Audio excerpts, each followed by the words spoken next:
Welcome to the Deep Dive. Today we're looking at something pretty significant happening over in Microsoft Fabric specifically, how Direct Lake is evolving. That's right. We're moving beyond the initial version that connected via SQL. Exactly. We're focusing on the newer approach, Direct Lake on OneLake.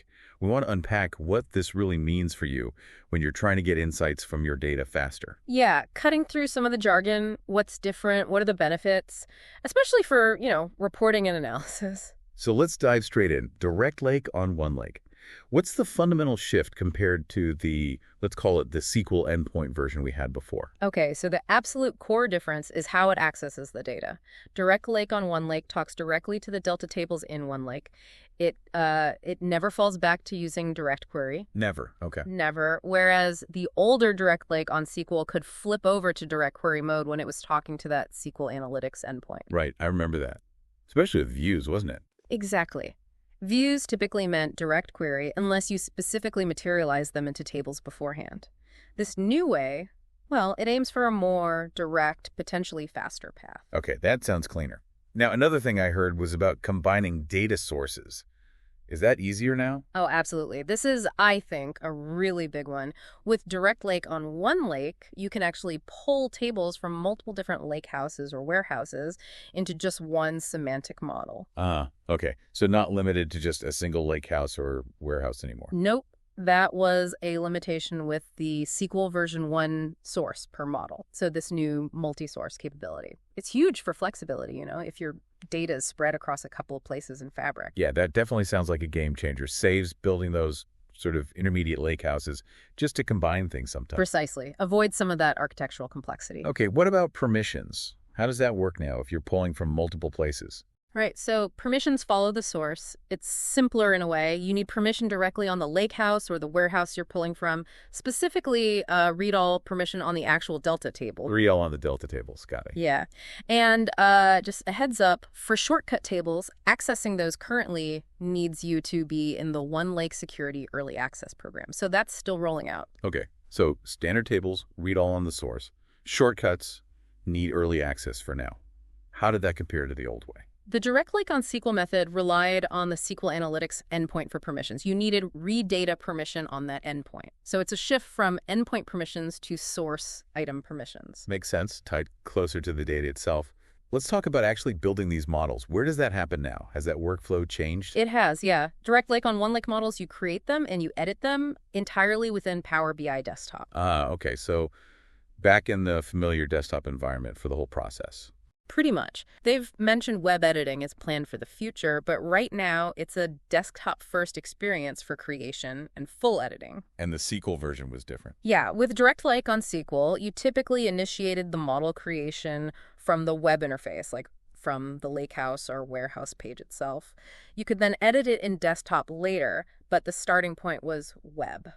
So bringing it all into desktop might feel more natural for a lot of Power BI folks. I think so. It consolidates that model building experience. You mentioned earlier that the new Direct Lake on OneLake never uses direct query. So that fallback option we had before, it's gone. Correct. No direct query fallback with Direct Lake on OneLake. That capability existed in the SQL version kind of as a safety net if the data didn't fit in memory or for certain sources like views. So what does that mean practically if there's no fallback? Well, it means the performance characteristics should be more predictable. It's either direct like speed, or if the model gets too large for the memory limits, the queries would likely fail rather than silently switching to slower direct query. Okay, so you know what you're getting. Performance-wise, it's Direct Lake or nothing, essentially. Basically, yes. And you'll even see that option, the Direct Lake behavior setting in desktop. It'll just be grayed out for these new models. It's not applicable. Right. Now, this brings us back to views. If there's no direct query fallback, how do we handle SQL views with Direct Lake on OneLake? Can we use them at all? Good question.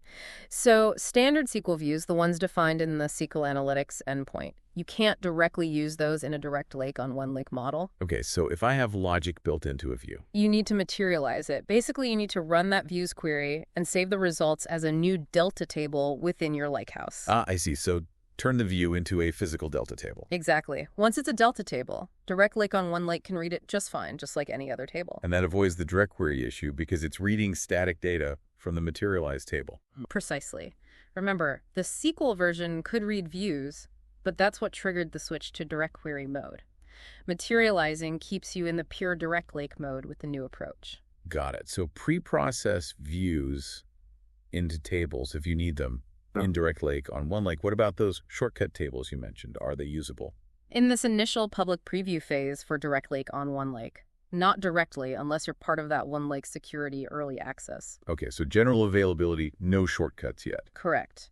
Whereas Direct Lake on SQL could use tables accessed via shortcuts as long as they were within that same lakehouse or warehouse context. So that's a key difference to be aware of right now. Definitely something to keep in mind for existing setups. Okay, we've covered the core differences. Let's shift to report building. How does creating a report on one of these new models work in practice? It's a slightly different workflow. You first create the Direct Lake on OneLake semantic model itself in one instance of PowerBI desktop connecting to your lakehouse or warehouse sources. Okay, model first in desktop instance 1. Right. Then to actually build the report that uses that model, you open a second separate instance of PowerBI desktop. A second desktop, okay. Yeah. And in that second instance, you do a live connection. You'll go to Get Data, choose PowerBI semantic models, and you'll find the model you just created listed there, probably under the OneLake Data Hub section. So you connect live to the model that's now sitting in the Fabric service. Exactly. You're not importing data again. You're live connecting to the direct lake model you defined. This two-instance approach actually lets you, edit the model in one window and see the report update almost immediately in the other. Oh, that's quite neat for development. Side-by-side model editing and report viewing. It can be, yeah. Yeah. And another interesting point, when you create the model this way in desktop, it doesn't save a local PBIX file containing the model definition initially. Oh. So where does the model definition live? It lives directly in the Fabric service from the moment you create it. It's saved to the workspace you selected. You can, however, export it later as a PowerBI project.pbip file if you need it for source control or offline work. Okay, so it's service first for the model definition. How about updates? If I change the model in that first desktop instance, how do the reports connected to it get the changes? That's another key benefit. Changes you make to the Direct Lake on OneLake semantic model in desktop are automatically reflected in any connected reports in the service. Automatically, without needing to republish the model file. Correct. Unlike import or even standard direct query models where you typically modify the PBIX and then explicitly hit publish, here the connection is more direct. Save a change in the model editing instance, and the reports using it should pick it up. That sounds like it could really speed up the development cycle, less waiting for publishes. Definitely cuts down on that publish step for model changes. Now, one limitation I remember with Direct Lake generally was about calculated columns. Does that still apply here? Yes, that limitation is still there for both types of Direct Lake, the new OneLake version and the older SQL endpoint one.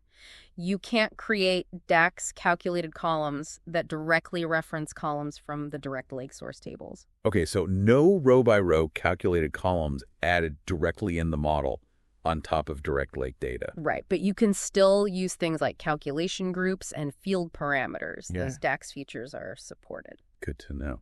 So let's try and summarize the main advantages then. Why make this shift to Direct Lake on OneLake? What are the big wins? Okay, several key things.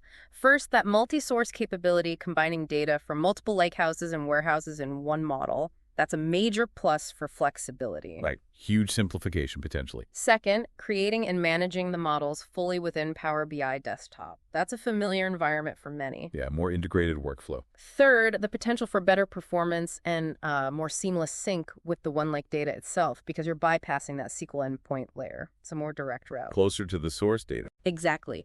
Fourth, the permission model being tied directly to the source items. This could simplify administration, especially as the OneLake security features mature. Okay, potentially easier governance. And finally, no direct query fallback means more predictable Direct Lake performance. You know it's running in that fast mode, assuming your data volumes fit. It might also unlock near real-time reporting scenarios that were tricky before due to direct query latency. So faster, more flexible, potentially simpler management, and more predictable. Sounds compelling. It is, I think, a really positive step forward for Fabric Analytics. Now, for people who might already have models built using the older Direct Lake on SQL method, is there a path to migrate those to this new Direct Lake on OneLake approach? Yes, there is a migration path. It involves using something called TMDL, Tabular Model Definition Language. TMDL, okay.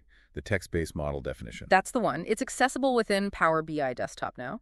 The basic idea involves a few steps. Okay, walk us through it. First, you probably want to create a new temporary direct lake on OneLake model, connecting it to the same lakehouse or warehouse that your old SQL-based model uses, just to have a template. Right, create a target model example first, Yeah. and remembering to materialize any views needed. Exactly. And bearing in mind the shortcut limitation for now, once you have that new OneLake model open in desktop, you go to the TMDL view and script it out.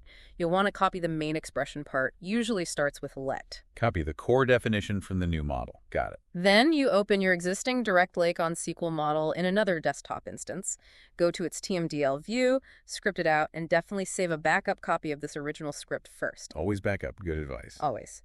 Then you basically paste the expression you copied from the new OneLake model over the corresponding section in your old SQL model's TMDL script. So replacing the old definition with the new OneLake style definition. Right. Now, there's a small tweak you might need. If your lakehouse doesn't use explicit schemas or folders, the TMDL might include schemon.debo.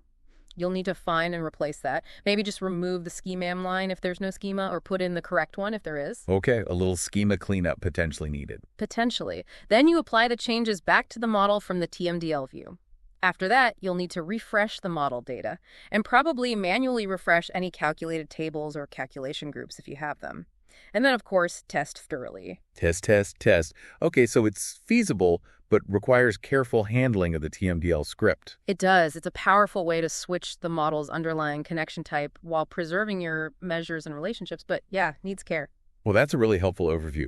It definitely seems like Direct Lake on OneLake is a significant step, pushing that integration between Power BI and the Fabric Data Lake even further. Absolutely. It feels like a more native, efficient way to work with OneLake data directly in Power BI. More streamlined. It really does. Thanks so much for breaking down these changes and the benefits of Direct Lake on OneLake. It's much clearer now how this differs and what it means for building reports and analyzing data in Fabric. You're welcome. And I definitely encourage you, the listener, if you're working in Fabric, to give this new mode a try in Power BI Desktop. See how it feels for your scenarios, and of course, keep an eye on the official Microsoft Docs for the latest details as it evolves. Good advice. And it leaves us with a thought, doesn't it? With Power BI and OneLake getting this tightly knit, how might this change the way your organization thinks about structuring its data? Maybe accelerating how quickly you can actually deliver those crucial insights. Something to ponder. Thanks again for joining us on the Deep Dive.